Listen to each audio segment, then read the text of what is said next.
Ancient Egypt, a civilization that spanned over 3,000 years, from the rise of the first pharaoh to the ultimate fall of the empire.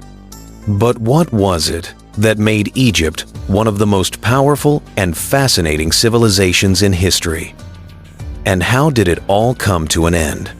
Let's dive into the rise and fall of ancient Egypt. It all began around 3100 BCE, when a powerful leader named Narmer, or Menes, unified Upper and Lower Egypt. Before this, Egypt was divided into two separate kingdoms, but Narmer's victory united them under one rule, laying the foundation for what would become one of the greatest empires in history. The key to Egypt's success was the mighty Nile River. It provided water, fertile soil for farming, and a trade route that connected Egypt to the rest of Africa and the Mediterranean world. For thousands of years, Egypt was a land of abundance, and the people thrived. The Egyptians mastered engineering, architecture, and art. They built monumental structures like the pyramids of Giza, which are still one of the 7 wonders of the ancient world. These feats were made possible by their incredible knowledge of mathematics, astronomy, and labor management. At the heart of ancient Egypt's power were its pharaohs, considered gods on earth.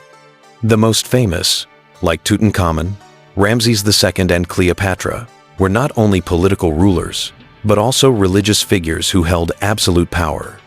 But Egypt's power wasn't built solely on peaceful achievements. The pharaohs also led military campaigns to defend their borders, conquer new lands, and assert dominance over neighboring kingdoms like Nubia, Libya, and the Levant. So, how did this great civilization fall? The decline of ancient Egypt was not a single event, but a gradual process influenced by internal and external forces. One major factor was invasions from foreign powers.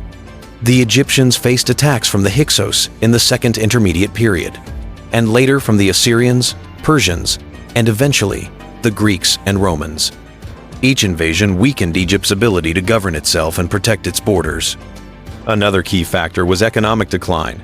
Egypt's vast empire became harder to control, and resources were spread thin. In addition, the Nile, which once provided life, began to flood unpredictably, disrupting agriculture and the economy. By the time of Cleopatra, Egypt was a shadow of its former glory. In 30 BCE, after Cleopatra's defeat by the Roman general Octavian, later Emperor Augustus, Egypt officially became a Roman province, marking the end of its independence. And so, Egypt was absorbed into the Roman Empire, its rich culture and power reduced to a province. Though Egypt's influence continued in art, science, and religion, the days of the mighty pharaohs were over. Today, Egypt remains a country of immense historical significance. The pyramids, temples, and tombs of the ancient Egyptians still awe visitors and serve as a reminder of one of the greatest civilizations to ever exist. From the rise of the first pharaoh to the fall of the last, Egypt's story is one of triumph, struggle, and an enduring legacy. It reminds us that all empires, no matter how great, will eventually face their end. But their stories, like the pyramids, stand the test of time.